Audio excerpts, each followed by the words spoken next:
Bismillahirrahmanirrahim. Assalamualaikum warahmatullahi wabarakatuh. Alhamdulillah. Asyhadu an la ilaha illallah wa asyhadu anna Muhammadar Rasulullah. Allahumma shalli ala Muhammad wa ala ali Muhammad. Allahumma rzuqna faman nabiyyin wa hifdzal mursalin wa ilhamal malaikatil muqarrabin bi rahmatika ya arhamar rahimin. Rabbi shrah li sadri wa yassir li amri wahlul 'uqdatam min lisani yafqahu qawli. Amma ba'd. Baik teman-teman, kita lanjutkan kembali perkuliahan kita tentang manajemen keuangan syariah. Saat ini kita masuk ke perkuliahan keempat tentang investment dan atau capital budgeting. Seperti biasa, saya akan mengutip mutiara hikmah ya dari sebuah hadis dari Nafi dari Abdullah bin Umar bahwasanya Rasulullah SAW menyerahkan kepada bangsa Yahudi Khaybar kebun kurma dan ladang daerah Khaybar agar mereka yang menggarapnya dengan biaya dari mereka sendiri dengan perjanjian Rasulullah SAW mendapatkan separuh dari hasil panennya. Hadis riwayat Bukhari nomor 2329 dan Muslim nomor 1551. Nah, jadi kaitan hadis ini dengan pembahasan kita adalah saat ini kita akan membahas tentang investasi gitu ya.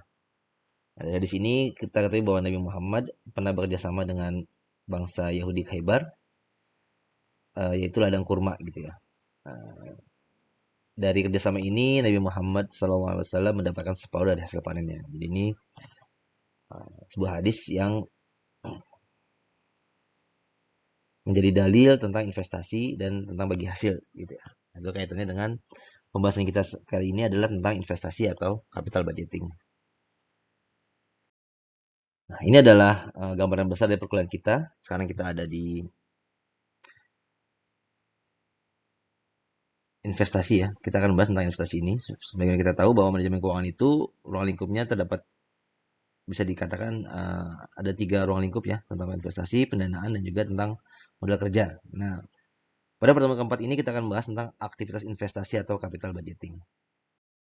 Berikut ini adalah materi yang akan kita bahas ya. Ada 5 saja cukup, hanya 5 saja. Pertama kita akan bahas tentang definisi, kedua lingkup manajemen keuangan, yang ketiga metode analisis, yang keempat metode discount cash flow gitu ya. Dan yang kedua ada metode payback. Nah, tujuan dari program kali ini yaitu peserta didik diharapkan dapat memahami salah satu aktivitas manajemen keuangan yaitu investasi dan bagaimana menilai kelayakan sebuah investasi ya. Jadi misalnya kita akan bahas tentang investasi dan bagaimana menilai kelayakan sebuah investasi. Apakah akan kita ambil atau tidak investasi tersebut. Nah, itu menggunakan ada 2 metode ini ya, metode discount cash flow dan juga ada metode payback. Ya. Secara definisi, investasi adalah penanaman uang atau modal dalam suatu perusahaan atau proyek untuk tujuan memperoleh keuntungan. Investasi adalah segala sesuatu yang bertujuan untuk mengembangkan harta yang dimiliki. Dalam aktivitas investasi mengandung hal-hal sebagai berikut. Ya, yang pertama, ada tujuan atau kebutuhan yang spesifik dan terukur. Yang kedua, jumlah dana yang dibutuhkan. Yang ketiga, jelas jangka waktunya. Yang keempat, alternatif instrumen investasi. Dan yang kelima, strategi untuk mencapai tujuan investasi tersebut. Ya, jadi yang paling penting adalah tujuan ya. Sebelum berinvestasi kita harus menetapkan tujuan dari investasi tersebut. Kemudian setelah tujuannya jelas, spesifik, terukur, kita sediakan dananya. Ya, dan juga jangka waktunya berapa lama. Ya. Kita punya target, misalnya mau ingin mengembangkan harta sekian persen, nah, kira-kira dalam waktu setahun, 2 tahun, dan seterusnya gitu. Yang keempat, alternatif instrumen investasinya. Melalui apa nih kita nih instrumennya. Yang kelima, strategi untuk mencapai tujuan investasi tersebut ya caranya. Kemudian di dalam investasi terkandung hubungan antara keuntungan yang didapat dan risiko yang dihadapi. Nah, dalam istilah ekonomi syariah ada al-ghunmu bil ghurmi, ada hasil ada risiko. Sehingga pada setiap investasi ada kemungkinan merugi. Nah, ini juga penting ya. Bahwa dalam investasi itu ada 2 kemungkinan, yaitu untung atau rugi ya. Jadi harus siap untung, harus siap juga rugi. Kemudian terkait dengan capital budgeting atau penganggaran modal. Penganggaran modal adalah proses menganalisis investasi aktiva tetap yang potensial. Ya, tadi kita bicara investasi secara umum, sekarang kita masuk ke investasi dalam konteks perusahaan, gitu ya. Yaitu disebut juga dengan capital budgeting atau penganggaran modal, yaitu suatu proses menganalisis investasi aktiva tetap yang potensial. Keputusan penganggaran modal mungkin merupakan bagian terpenting yang harus dilakukan oleh seorang manajer keuangan. Proses perencanaan dan pengelolaan investasi jangka panjang perusahaan, manajer keuangan bertugas mengidentifikasi peluang investasi yang memberikan hasil lebih besar dibanding biaya investasi yang dikeluarkan. Ini jelas ya. Seorang manajer keuangan harus bisa melihat peluang. Tujuannya apa? Tujuannya untuk mendapatkan hasil yang lebih besar daripada biaya yang dikeluarkan. Cash flow yang dihasilkan oleh aset yang diinvestasikan harus lebih besar dari biaya aset. Misal, cash flow dari mesin harus lebih banyak dari harga belinya dalam periode tertentu. Ya, jadi, kita beli mesin, mesin itu memproduksi barang yang kita jual. Nah, hasil produksi barang atau hasil penjualan barang tersebut harus lebih besar daripada harga jual mesin tersebut. Ini kita lanjut ke materi selanjutnya, lingkup manajemen keuangan ya. Sebagaimana kita ketahui bahwa manajemen keuangan itu terdiri dari terdapat tiga ruang lingkup ya. Yang pertama dari investasi, pendanaan, dan modal kerja. Investasi, bagaimana menginvestasikan dana sehingga memberikan nilai tambah, capital budgeting ya. Ini yang materi kita saat ini. Pendanaan, bagaimana mencari dana yang paling efisien, capital structure. Yang ketiga, modal kerja, bagaimana membiayai aktivitas operasional sehari-hari atau disebut juga dengan working capital management. Nah, ini nanti masuk sebagai financial decision making, bagaimana keputusan keuangan.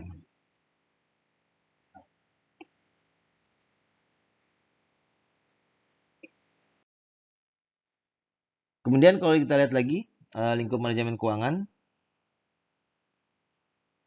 nah ini adalah bagan. Kemarin kita sudah sempat membahas tentang rencana keuangan ya. Kalau kita membuat uh, seorang manajer keuangan harus bisa membuat rencana keuangan ya, financial planning dari perusahaan tersebut. Ya. Asal dari mana? Asalnya itu berangkat dari corporate plan ya, rencana perusahaan mau ngapain nih, target tahun ini. Dan di situ diturunkan ke target sales berapa kira-kira untuk mencapai, misalnya dia ingin profit naik 10%, berarti sales naik berapa persen. Nah, untuk mencapai sales sekian persen ini kita butuh aset berapa gitu ya. Jadi misalnya tadi kita punya mesin produksi 100. Tahun depan target corporate punya target naikin 20%. Berarti kita harus nambah mesin gitu ya. Kurang lebih seperti itu. Nah, ini dihitung dalam aset yang dibutuhkan. Nah, di sini tentu nanti dicatat di laporan keuangannya di dalam sorry, bukan laporan keuangan, tapi ini termasuk dalam investasi jangka panjang gitu ya. Karena pengadaan mesin itu termasuk dalam investasi jangka panjang dan termasuk dari aktivitas investasi. Ya. Nah, di sini ada pendanaan. Pendanaan nanti kalau misalnya butuh dananya berapa, dananya kurang, itu harus mencari sumber dana lainnya, gitu ya, dari eksternal. Kemudian ini adalah laporan keuangan ya. Jadi contohnya, jadi bagian ini adalah hubungan antara perencanaan keuangan dengan financial decision atau ruang lingkup manajemen keuangan. Dalam perencanaan keuangan ada target sales yang membutuhkan aset dan modal kerja. Kebutuhan aset, investasi jangka panjang, aktiva tetap, non current aset. Ya. Pertanyaan selanjutnya, bagaimana mendanai aset dan modal kerja? Nah, ini masuk ke aktivitas financing atau pendanaan.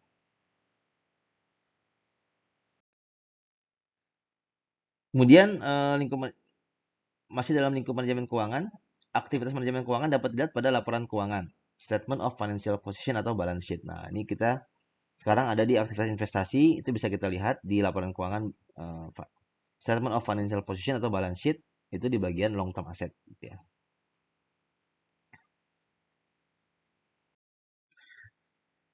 Baik, kita lanjut ke materi selanjutnya yaitu metode analisis. Sebagaimana kita bahas sebelumnya bahwa materi kali ini kita diharapkan peserta didik itu bisa memahami apa itu investasi dan bagaimana menilai kelayakan suatu investasi. Gitu ya. Nah, kalau kita menilai kelayakan suatu investasi itu kan kita harus melihat apakah investasi ini menguntungkan atau tidak. Kalau menguntungkan itu artinya hasil yang didapat lebih besar daripada modal yang dikeluarkan. Nah, kalau kita hanya gini, kita ketika investasi itu kan kita tentu tidak sekarang gitu ya. Kita bicara setahun, 2 tahun, mungkin 10 tahun yang akan datang. Gitu ya. Dan itu dibutuhkan kemampuan untuk melihat atau menilai bagaimana investasi ini 2 tahun, 5 tahun, 10 tahun yang akan datang. Gitu ya. Nah, itu Untuk menganalisis investasi ini maka digunakan beberapa metode. Setidaknya ada dua metode. Yang pertama ada discount cash flow. Di sini juga ada tiga ya. Ada net present value, accountant rate of return, yang ketiga internal rate of return. Yang kedua ada payback period, dan ada discount payback period. Ini yang penting, keputusan investasi yang baik harus memperhatikan. Pertama, perbedaan nilai uang karena waktu. Ya, tadi kita bicara ya. Kita menghitung hari ini, kita menghitung saat ini untuk jangka waktu 2-5 tahun yang akan datang, atau 10 tahun yang akan datang. Ya, jadi ada perbedaan waktu dan itu juga ada perbedaan nilai uang. Ya. Nah, ini kemarin sempat ya, udah tahu ya, konsep time value of money. Kemudian yang kedua, harus juga memperhitungkan risiko. Risikonya berapa nih? Ya, harus siap untung dan harus siap rugi. Yang ketiga, tentu ini tujuan dari perusahaan ya, menciptakan nilai bagi perusahaan atau bagi pemilik saham. Ya, jadi investasi ini harus bisa memberikan nilai tambah bagi perusahaan dan bagi pemilik saham. Baik, ini sebuah contoh kasusnya tentang proyek investasi. Sebagaimana kita ketahui bahwa perusahaan itu, manajer keuangan itu harus membuat perencanaan keuangan yang mengacu pada corporate plan atau rencana perusahaan. Nah, contohnya adalah di sini manajemen perusahaan menargetkan perusahaan tumbuh 15% dalam jangka waktu 5 tahun. Jadi targetnya 15%, jangka waktu 5 tahun. Untuk mencapai target tersebut dihitung peningkatan sales yang harus dicapai. Peningkatan sales berkonsekuensi pada investasi plan property and equipment, ya, PPE. Sebagai manajer keuangan, Anda harus menghitung investasi dari suatu proyek yang akan dijalankan perusahaan. Keputusan investasi tentu harus dilakukan berdasarkan analisis return yang didapat. Ya, jadi iya atau tidak gitu ya. Akan diambil atau tidak investasi tersebut. Nah, contohnya data proyeknya seperti ini. Ada proyeksi cash flow dari proyek yang akan dilaksanakan. Proyeksi cash flow. Tahun 0, berarti saat ini ya. Itu cash flow-nya minus 165.000. Contoh. Tahun pertama akan ada pemasukan 63.120 dengan net income atau profit diprediksi sekitar 13.620. Tahun kedua ya 70.800, net income-nya 3.300. Tahun ketiga cash flow-nya 91.000, net income-nya 29.000. Rata-rata nilai buku ya, nilai anggaplah ini kita mesin ya. Kita beli mesin, nilai bukunya itu di rata-rata selama 4 tahun ini ya. 3 tahun itu sekitar 72.000. Return berdasarkan risiko yang diharapkan adalah 12%. Jadi targetnya adalah 12%. Ya, ini datanya ya.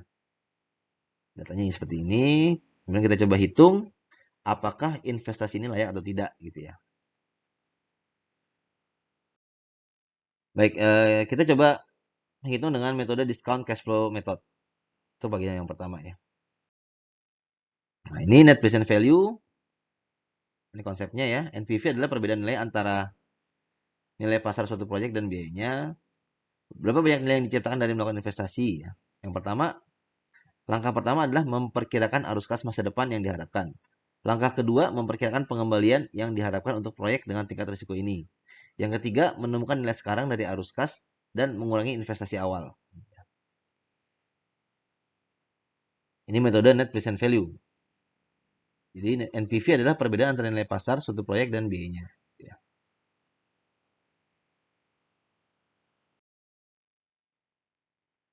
Nah, jika NPV positif, terimalah proyek. Gitu ya. Artinya indikatornya adalah positif. NPV positif berarti bahwa proyek tersebut diharapkan dapat menambah nilai bagi perusahaan dan karenanya akan meningkatkan kekayaan pemilik. Karena tujuan kita adalah untuk meningkatkan kekayaan pemilik, NPV adalah ukuran langsung dari seberapa baik proyek ini akan memenuhi tujuan tersebut. Ya. Nah, ini rumusnya. Rumus NPV. Ini rumusnya ya.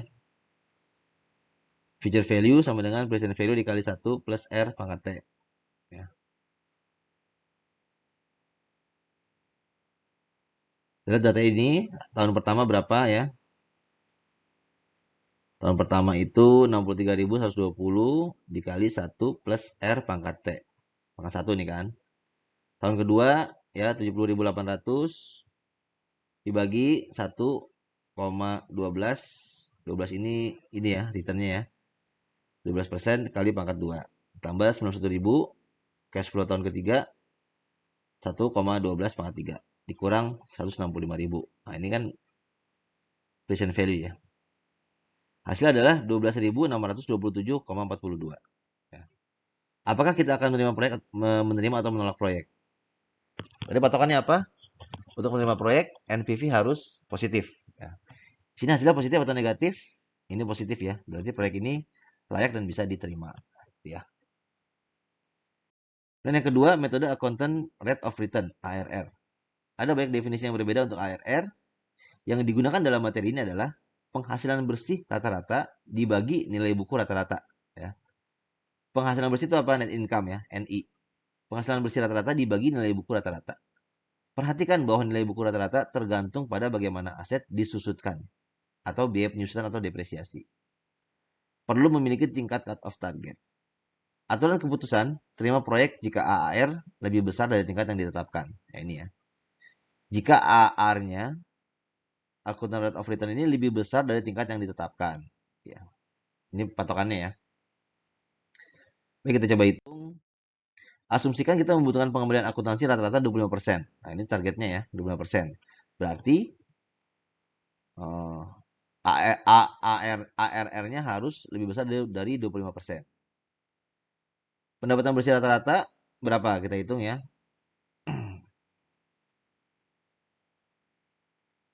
Pendapatan bersih rata-rata NI-nya 63.000 ya 13.000, NI-nya 13.000 ditambah 3.300 ditambah 29.000 dibagi 3, 15.340. Dibagi pendapatan bersih rata-rata dibagi rata-rata nilai buku. Rata-rata nilai buku 72.000. Berarti hasilnya 15.000 dibagi 72.000 hasilnya adalah 21,3%. Apakah kita menerima atau menolak proyek? Bagaimana? Ditolak atau diterima? Ya. ARR-nya 21%, targetnya 25%. Berarti kita harus menolak ya, karena di bawah target. Ya. Lebih kecil, 21% lebih kecil daripada 25%. Yang ketiga, metode Internal Rate of Return. Metode IRR adalah alternatif paling penting untuk NPV, sering digunakan dalam praktik dan secara intuitif menarik. Sepenuhnya didasarkan pada perkiraan arus kas dan tidak tergantung dari suku bunga. Definisi IRR adalah return pengembalian yang membuat NPV sama dengan 0. Aturan keputusan, terima proyek jika IRR lebih besar dari pengembalian yang diperlukan. Ini ya. Ukurannya, IRR harus lebih besar dari pengembalian yang diperlukan. Oke, kita lihat. Ini rumusnya. IRR sama dengan I1, tingkat diskonto yang menghasilkan NPV plus. Ada juga I2. I2 tingkat diskonto yang menghasilkan NPV minus. Ya. Jadi I1 ada I2. NPV 1, net present value bernilai positif. Jadi kalau tingkat diskontonya positif, ini net present value-nya berapa? Kalau tingkat diskontonya negatif, itu net present value-nya berapa gitu ya. Jadi ada I1, I2, NPV 1, NPV 2. NPV 1 ini mengikuti I1 ini, NPV 2 mengikuti I2 gitu ya. Nah, diskonto itu apa? Diskonto itu adalah kebalikan dari bunga gitu ya. Dari interest. Kalau interest kan ditambah, kalau diskonto dikurangin gitu ya. Kebalikan dari bunga gitu ya. Ini rumusnya menghitung IRR. I1 ditambah NPV 1 per NPV 1 dikurang NPV 2 dikali I2 dikurang I1 ya. Ini contohnya menghitung IRR dilakukan dengan cara mencoba-coba discount factor untuk mencari NPV positif atau NPV 1 dan NPV negatif atau NPV 2. Contoh project dicoba dua angka discount factor yaitu 15 discount factor yaitu 15% dan 20%. Jadi kita coba-coba nih. Dapat kira-kira 15% nih untuk NPV positif dan dapat 20% untuk NPV negatif gitu ya. Nah, ini rumus diskon faktornya ini ya. 1 dibagi 1 ditambah R plus T. Ya, ini rumus Dirac faktornya.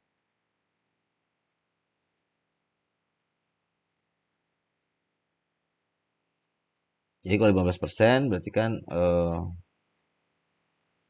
dibagi 1 ditambah 0,15 15 pangkat 1 gitu ya. Di sini ini pangkat 2, ini pangkat 3. Ya, ini teruskan di sini. Di sini R-nya 15, yang ini ya. Yang ini R-nya 15, T-nya 1, T-nya 2 ya. T-nya 3 gitu ya. Di sini berarti R-nya 20, R-nya 0, sorry, T-nya 0, T-nya 1, T-nya 2, T-nya 3 gitu ya, kurang lebih. Nanti dapat angka 1, 0,833, 0,694 dan seterusnya. Ini rumus menghitung diskon faktor. Nah, jadi kita udah tahu nih, udah dapat datanya ya. Tingkat diskonto yang menghasilkan NPV positif adalah 15. Tingkat diskonto yang menghasilkan NPV negatif adalah 20. Net present value yang bernilai positif 3.309. Net present value yang bernilai negatif minus 10.525. Nah, udah dapat, kita masukkan ke rumusnya. Nah, ini rumus tadi ya. Hasilnya adalah 16,13%. Do we accept or reject the project? Ya. Ini 16% lebih besar dari 12% yang dibutuhkan, yang diminta ya. Diminta 12%, kita hitung ternyata 16% hasilnya, berarti kita accept ya this project gitu ya. Kita terima projectnya. Nah, ini kalau dilihat secara grafik IRR-nya 16% ya. Tadi kan di patokannya adalah NPV sama dengan 0 ya. Patokannya adalah NPV sama dengan 0 ya. Nah, itu kira-kira di angka 16,13% gitu. Ini gambaran dari hitung-hitungan tadi ya. Nah, keuntungan dari metode internal rate of return ini adalah pertama, mengetahui pengembalian secara intuitif cukup menarik karena kita mencoba-coba diskon rate ya, kita intuitif nih, feeling nih. Oh, kalau sekian berapa ya, negatif atau positif. IRR adalah cara sederhana untuk mengomunikasikan nilai proyek kepada seseorang yang tidak mengetahui estimasi secara detail. Nah, ini simple ya hitungannya.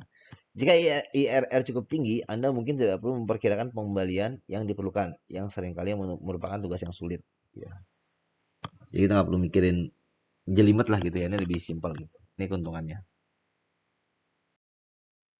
Baik, kita masuk ke metode kedua, itu payback method. Ya, payback period. Yang pertama adalah metode payback period. Berapa lama untuk mendapatkan biaya awal kembali secara nominal? Ya, balik modal ya. Simpelnya balik modal lah. Komputasinya pertama, perkirakan arus kas. Yang kedua, kurangi arus kas masa depan, mulai biaya awal sampai biaya investasi telah kembali atau balik modal. Aturan keputusan, terima jika periode pengembalian kurang dari batas yang ditetapkan. Contoh 5 tahun. Ternyata balik modalnya kurang dari 5 tahun, berarti kita ambil. Target 5 tahun, balik modalnya 6 tahun, berarti tidak kita ambil gitu ya. Simpelnya ya. Nah, ini contohnya, anggaplah kita akan menerima proyek jika membayar kembali dalam waktu 2 tahun. Tahun pertama 165.000 dikurang 63.000 ya. Belum BEP. Tahun kedua belum BEP juga. Tahun ketiga baru kita BEP. Proyek terbayar di tahun ketiga. Apakah kita menerima atau menolak proyek? Ya. Ini target 5 tahun, di tahun ketiga kita sudah balik modal, berarti kita terima gitu ya. Nah, ini hitungannya. 165.000 ini dari mana? Dari nominal dikeluarkan. 60.000 ini dari cash flow yang masuk dikurang 165.000 gitu ya. Jadi kita balik modalnya tahun ketiga. Dan ini kurang atau lebih kecil dari target yang diharapkan sehingga bisa kita terima investasi ini.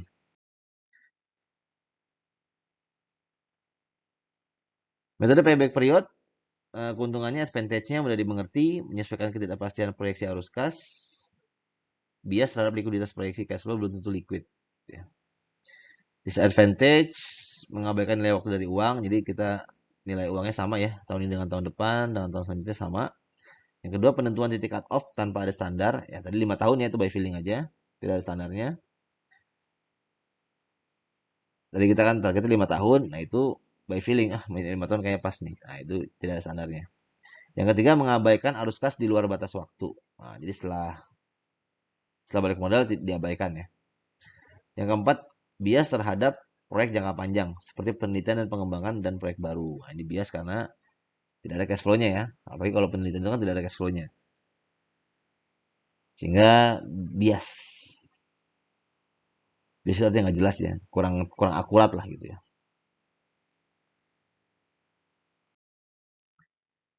Nah, kemudian yang kedua ada metode discount payback period. Nah, itu nilai sekarang, present value dari setiap arus kas, dan kemudian tentukan berapa lama waktu yang diperlukan untuk membayar kembali dengan potongan harga. Bandingkan dengan periode yang telah ditargetkan, aturannya sama, terima proyek jika membayar kembali dengan potongan harga dalam waktu yang ditentukan. Ya. Jadi bedanya dengan yang tadi, yang payback period aja, dengan discount payback period ini adalah nilai dari cash flow itu di present value kan. Ya, beda itu ya. Kalau tadi kan apa adanya tuh. Tahun 1 dapat berapa? 65.000, tahun 2 dapat 30.000 gitu ya. Nah, itu apa adanya. Tapi dengan metode discount payback period ini, uang 65.000 itu di present value kan. Dihitung saat ini nilainya berapa. Ya. Jadi 60.000 tahun depan itu kira-kira tahun ini harganya berapa? Apa nilainya berapa gitu ya. Itu bedanya. Aturannya sama, terima proyek jika membayar kembali atau BEP-nya dengan potongan harga dalam waktu yang ditentukan. Jadi targetnya berapa? 5 tahun ya. Nah ini, oh sorry, ini 2 tahun. Contoh-contoh lainnya. Asumsikan kita akan menerima proyek jika membayar kembali dengan potongan harga dalam 2 tahun. Hitung PV untuk setiap arus kas dan tentukan periode pengembalian menggunakan arus kas yang didiskontokan. Ya. Jadi berapa nih? Tadi kan 165.000 modal awal, uang masuk 63.000. Berapa dikurang nih?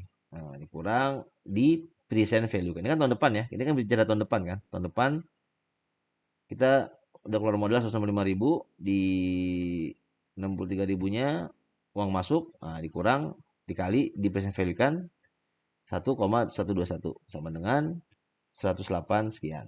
Nah, tahun kedua sama ya, di present value kan lagi ini, di present value kan sama dengan 52.000, tahun ketiga 12.000. Proyek membayar kembali dalam waktu 3 tahun. Nah, di BP 3 tahun, target kita 2 tahun, berarti terima atau tolak? Kita tolak ya, karena target kita 2 tahun, dia baru balik modal 3 tahun. Gitu. Baik, kita masuk ke sesi take away atau kesimpulan. Salah satu ruang lingkup manajemen keuangan adalah aktivitas investasi. Ya. Jadi teman-teman sebagai manajemen keuangan, eh, salah satu ruang lingkupnya adalah investasi. Investasi bertujuan untuk mendapatkan hasil pengembangan dari dana atau modal yang telah dikeluarkan untuk membiayai suatu proyek. Investasi harus dianalisis apakah menguntungkan atau tidak. Nah, kalau untung ambil, kalau tidak ya tidak diambil, jangan diambil. Metode penghitungan dalam analisis investasi antara lain menggunakan metode discount cash flow dan payback period. Ya, jadi ada 2 metode ya. Dari discount cash flow ada 3, dari payback period ada 2. Gitu ya. Jadi ada 5 metode menghitung kelayakan dari sebuah investasi. Nah, ini take away tadi ya. Kalau kita bicara metode discount cash flow atau net present value, itu perbedaan antara nilai pasar dan biaya. Ambil proyek jika NPV positif, tidak memiliki masalah serius, dan kriteria keputusan yang disukai. Nah, ini simpel ya. Mencari NPV positif. Gitu ya. Kalau positif, ambil. Kalau NPV negatif, kita tolak investasinya. Internal rate of return, tingkat diskon yang membuat NPV sama dengan 0. Ambil proyek jika IRR lebih besar dari pengembalian yang dibutuhkan. Keputusan yang sama seperti NPV dengan arus kas konvensional, IRR tidak dapat diandalkan dengan arus kas non konvensional atau proyek yang saling eksklusif, saling berhubungan ya. Maksud eksklusif ini saling berkaitan. Misalnya proyek jalan sama proyek pelabuhan itu saling berkaitan. Ya, nah ini jadi tadi ya ini coba-coba ya. Nah, kita cari tingkat tingkat diskonto yang NPV-nya positif, tingkat diskonto yang NPV-nya negatif gitu ya. Dihitung-hitung coba-coba. Itu ada payback period lamanya waktu sampai investasi awal pulih ya. Jadi baik modal, ambil proyek jika membayar kembali dan jangka waktu tertentu, tidak memperhitungkan nilai waktu dari uang dan ada periode cut off yang sewenang-wenang. Maksudnya yang ada standar ya sewenang-wenang. Discount payback period lamanya waktu sampai investasi awal dipulihkan berdasarkan diskon. Diskon ini kebalikan dari bunganya, dari rate, dari interest. Jadi kalau interest itu makin nambah, kalau diskon itu makin berkurang. Ambil proyek jika membayar kembali dalam periode tertentu, ada periode cut off semenang-menang. Ini sama ya. Cut off-nya itu tadi 5 tahun. Terserah kita, mau 5 tahun kayak, mau 2 tahun kayak, by feeling gitu ya. Tidak ada hitungannya gitu. Ini adalah referensi yang bisa dibaca lebih lanjut ya. Baik teman-teman, sekian perkuliahan kita untuk sesi keempat ini. Kita masuk ke sesi tanya jawab. Kurang lebihnya mohon maaf. Wabillahi taufiq wal hidayah. Assalamualaikum warahmatullahi wabarakatuh.